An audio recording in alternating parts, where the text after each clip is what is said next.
दीर्घ वर्ष हेब कलिकतारू संबलपुर पटे जाउथुबा 49 नंबर जातीय राजपथ उपरे रहितबा द्वारशुणी ठाकुराणी घाटी एबे रक्तमुखा साजिछि। तेबे 3 वर्ष मध्यरे 100 रु ऊर्ध्व दुर्घटना घाटी रे घटी चलिछि। एथे शताधिक प्राण हराइछन्ति। घाटी रास्ता पारी हेबा पूर्वरु लोके ठाकुराणी को डाकी गाड़ी रे जाउछन्ति। द्वंद्वरे यात्री माने रहुछन्ति जे सेमाने सुरक्षित भाबे घाटीर अन्य पार्श्व को पहुँचबे कि नाही। तेबे आमा द्वारशुणी ठाकुराणी क्रोध नुहे कि आक्रोश नुहे, यह सरकारी अवहेलार प्रतिफलन। राजनीति पाई आज भी अवहेलित होई पड़िछि द्वारशुणी घाटी रास्ता। ओडिशा रे बीजेडी सरकार थिबा समय रे केंद्र सरकार प्रतिनिधि एवं लोकसभा सांसद बारंबार कहिथिले जे बीजेडी सरकार जंगल विभाग तरफ नूतन रास्ता निर्माण पाई अनुमति दिया जायछि। आउ दुई सरकार भितरे राजनीति देखि एल&टी कंपनी ताहार कार्य संपूर्ण अवधि रे कार्य को अर्ध निमित्त करी छाड़ी पड़ाइछि। एथे सारसकणा ब्लॉकर बॉम्बे छक ओभरब्रिज मध्य अधा पंतरिया होई आज जाए निर्वाचन पूर्व घाटी रास्ताटी बांक गुड़ी को सीधा करने को पत्थर फटा जाइथिबा बेले वर्षारे पहाड़रू पत्थर खसिबा घटना मध्य प्रथम थर पई देखिबाकू मिलिछि, जहां लोकंक मुंड विधार कारण मध्य साजिछि। घाटीर पूर्व पटे बांगिरी पोसी पुलिस और पश्चिम पटे बिसोई पुलिस एबे चोर धरिबा छाड़ी ट्रैफिक नियंत्रण करिबारे मात्राधिक समय देबाकू बाध्य होउछन्ति। कोनोसी काम पाई व्यस्त होई जाउथबा लोक घंटा घंटा ई जाम रे फसी रही निजर काम रे मध्य विफल होउछन्ति। निकट रे मंत्री का गस्त मध्य कष्टकर होई पड़िथिला। सेहीपरि दूर दूरांतरू आसुथबा सामग्री मध्य दीर्घ समय धरी अटक रहुछि। एथिपई स्थानीय अंचल लोके नाही नथिबार सम्मुखीन हेउछन्ति। तेबे जातीय राजपथ 18 एवं 49 नंबर मिसिथिबा स्थले बॉम्बे छक ठारू बिसोई और बिसोईरू बॉम्बे छक हालुका जान यातायात करबा पई शंख फुंका देई एक बाट रहिछि। रास्ता सामान्य खराब रही मध्य रास्ता रे भारी जान चलु नथिबार बेस सुरखुरे लोके निजर अत्यावश्यक समय रे जिबा आसिबा करि परिबे। ए रास्तार नवीकरण करबाकू बीजेडी सरकार समय रे मंत्री सुधा मारांडी घोषणा करथिले मध्य एहार विशेष काम सरी नै।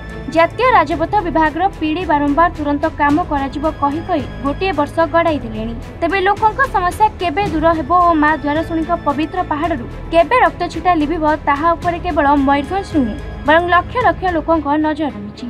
ना प्रशासन ना नेता केवल आसे सोना देउथबा और दुर्घटना घटी लोकंक जीवन जाउथबा केबे भांगिबो सरकारक निद ताहा समय कहबो। म घर आला थळबणी गलमडाकटा ग्राम पंचायत अंतकुमार पात्र। आ घाटी रास्ता अवस्था अति शोचनीय। घालो ढिपरे परिपूर्ण। पहाड़ रू ए जो वर्षा हला पत्थर खसिके रास्तार फाड़े अच्छी तो फाड़े नहीं।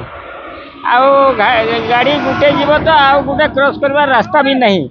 धार उच्च ढिप खाल परिपूर्ण जीवाई किसी एटा गोटे प्रशासन तरफ किसी गोटे सुविधा सुजोग कि कौन सरकार एक कथा बुझुना ताले जानवाहन गुड़िक अति शोचनीय दीर्घ एपरिकी राति दिन भी पड़ी रही एटा प्रशासन दरकार पड़े सरकार और प्रशासन तरफ किसी सुविधा करा जाऊ तुरंत हम घाटी रे वर्षा सीजन जहाँ थिला वर्षा छाड़ला। आज एनएच पीडी भी आसते मान्यवर आम सांसद अच्छा विधायक मैंने अच्छा आम एडीएम भी अच्छा सांगे समस्ते आज आसते कफा भाई भी अच्छा आज बुलिकी आम देखिलु तुरंत रिपेयर काम तो आप देखुं आरंभ हो जाए।